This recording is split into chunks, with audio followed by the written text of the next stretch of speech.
Kolkata medical college হাসপাতালে নজিরবিহীন ঘটনা। দুই হস্টেল সুপার ও এক অধ্যাপকের বিরুদ্ধে তৃণমূল ছাত্র পরিষদ করতে চাপ দেওয়ার অভিযোগ। পড়ুয়াদের একাংশের অভিযোগের প্রেক্ষিতে সরিয়ে দেওয়া হলো দুই হস্টেল সুপারকে। প্রশাসনিক পদ থেকে গাইনোকোলজির এক অধ্যাপককেও সরালো কলকাতা মেডিকেল কলেজ কর্তৃপক্ষ। ঘটনার সূত্রপাত ডাক্তারি পড়ুয়াদের একাংশের মারাত্মক অভিযোগকে কেন্দ্র করে। মেয়েদের হস্টেল থাকার উপযুক্ত নয় বলে অভিযোগ কলকাতা মেডিকেল কলেজের ডাক্তারি পড়ুয়াদের একাংশের। নতুন হস্টেলের দাবিতে দীর্ঘদিন ধরে আন্দোলন করছেন তারা। তাদের অভিযোগ, হস্টেল সুপার এবং অধ্যাপকদের একাংশ তাদের তৃণমূল ছাত্র পরিষদ করার জন্য চাপ দিচ্ছেন। যে সমস্ত মেয়েরা এর বিরুদ্ধে আওয়াজ তুলেছিল, যে সমস্ত মেয়েরা প্রতিবাদ করেছিল যে এতজন মিলে রুমে থাকা যায় না, ঘরে জল ঢুকে যাচ্ছে এবং ট্যাঙ্কে জল থাকছে না, এগুলো আপনি সলভ করছেন না কেন, যারা আওয়াজ তুলেছিল তাদেরকে ডেকে তাদেরকে ফোন করে থ্রেট দেওয়া হচ্ছে, তাদেরকে একটা নির্দিষ্ট পলিটিক্যাল অর্গানাইজেশনের সঙ্গে যুক্ত হতে বলা হচ্ছে। পার্টিকুলারলি ওনারা বলেছেন টিএমসিপি জয়েন করো। তাদের ফেল করিয়ে দেওয়া এবং পরিবারকে দেখে নেওয়ার হুমকি দেওয়া হচ্ছে বলেও অভিযোগ পড়ুয়াদের একাংশের। এমনকি যেসব চিকিৎসকেরা আন্দোলনকারীদের পাশে রয়েছেন তাদের বদলি করে দেওয়া হচ্ছে বলেও অভিযোগ। প্রতিবাদে সরব হয়েছে কলকাতা মেডিকেল কলেজের বামপন্থী ছাত্র সংগঠন medical college Democratic student association.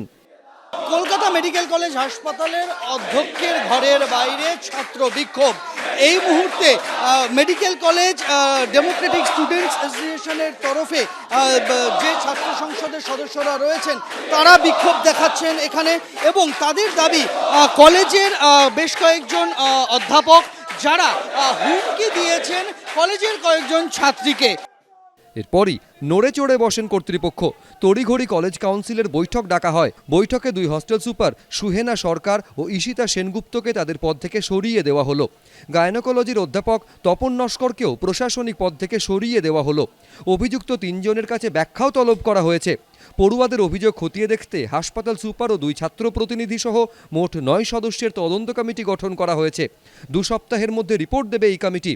Report জমা না পড়া পর্যন্ত সরিয়ে দেওয়া হলো দুই হস্টেল সুপার ও এক অধ্যাপককে। সন্দীপ সরকার, এবিপি আনন্দ, কলকাতা।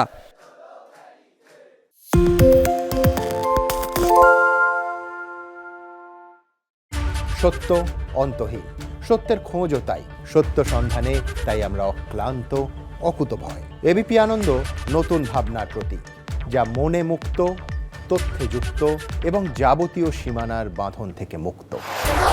সীমা না শব্দটির মধ্যে লুকিয়ে আছে মানা শব্দটি, যেন চোখ রাঙানি এক অদৃশ্য বেড়াজাল, যা আটকে রাখে আমাদের এক ছোট্ট গণ্ডির মধ্যে।